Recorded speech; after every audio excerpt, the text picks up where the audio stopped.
Hola lobos grises, bienvenidos. En el video anterior identificamos las características, propósito y contexto de la argumentación. En este video aprenderás cuáles son los principios lógicos que rigen nuestra forma de aprender y decir el mundo.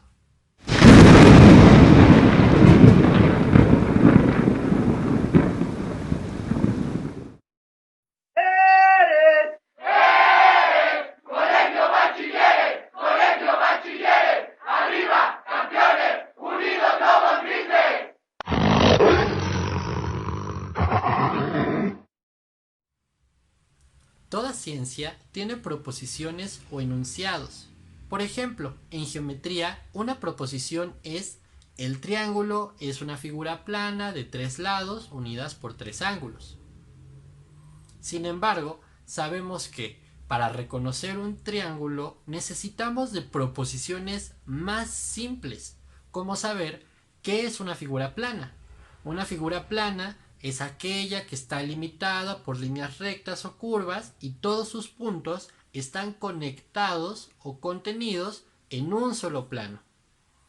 A su vez, para comprender esta proposición necesitamos algo todavía más simple. Una línea es la sucesión continua de puntos en el espacio, etc. Cuando lleguemos a la proposición más simple de todas, aquella que no necesita de otras proposiciones para ser explicada, puesto que es evidente en sí misma, le llamamos principio. ¿Cuál es su importancia? Pues que a partir de ellas, de esas proposiciones simples que llamamos principios, se construye todo el conocimiento de esa ciencia. ¿Por qué? Pues porque no hay nada más simple que esa proposición y por lo tanto, al ser evidente en sí misma, no es demostrable. Pues bien, la lógica también tiene ciertos principios que orientan nuestra forma de aprender el mundo y, en nuestro caso, de validar los razonamientos. Tenemos proposiciones que no son demostrables y a partir de las cuales podemos formular todas las demás proposiciones.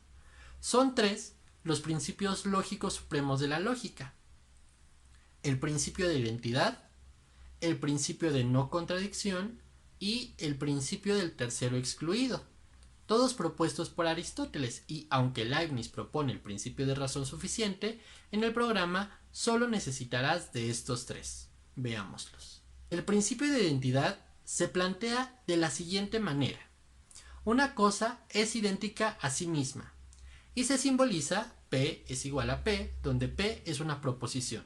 Por ejemplo, un triángulo es idéntico a una figura de tres lados.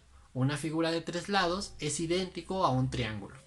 Como podemos notar, la relación entre el concepto triángulo y su definición, figura de tres lados, corresponde con el principio de identidad enunciado. Este es el principio lógico más importante porque es el que nos permite sostener nuestra relación con el mundo que nos rodea y las personas con las que nos relacionamos mediante el lenguaje. Por ejemplo, cuando discutimos con una persona acerca de un tema, debemos asegurarnos de que estamos empleando las palabras con el mismo significado y en el mismo sentido. De no ser así, violamos el principio de identidad y el siguiente principio también: el principio de no contradicción, que se formula como: es imposible que una proposición P sea P y no sea no P al mismo tiempo y en el mismo sentido. Su simbolización es esta. Toda proposición, por ejemplo, el COVID es una enfermedad generada por un virus, no puede ser verdadera y falsa al mismo tiempo, o es verdadera o es falsa. Y esto nos lleva al tercer principio lógico supremo, el principio de tercero excluido, que dice que una proposición o es verdadera o es falsa, pero no existe una tercera opción. O es P o no es P. Por ejemplo, la proposición: la sal es de color rojo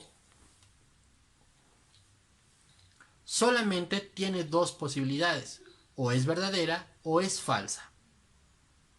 Hagamos un resumen de todo lo anterior.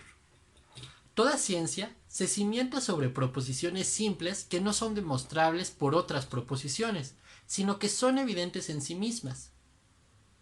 La lógica tiene sus propios principios, a los que llamamos principios lógicos supremos. Los principios lógicos supremos son el principio de identidad, el principio de no contradicción y el principio de tercero excluido. El principio de identidad dice que una cosa es idéntica a sí misma o una proposición es idéntica a sí misma. El principio de no contradicción se formula como es imposible que una cosa sea y no sea al mismo tiempo y en el mismo sentido. El principio de tercero excluido plantea que una cosa es verdadera o falsa. No hay otra alternativa. Estos principios rigen nuestra forma de aprehender y comprender el mundo y, según algunos filósofos, rigen la realidad misma. Hasta la próxima. Y recuerda que, como escribe Platón en la Apología de Sócrates, una vida sin ser examinada no vale la pena vivirla.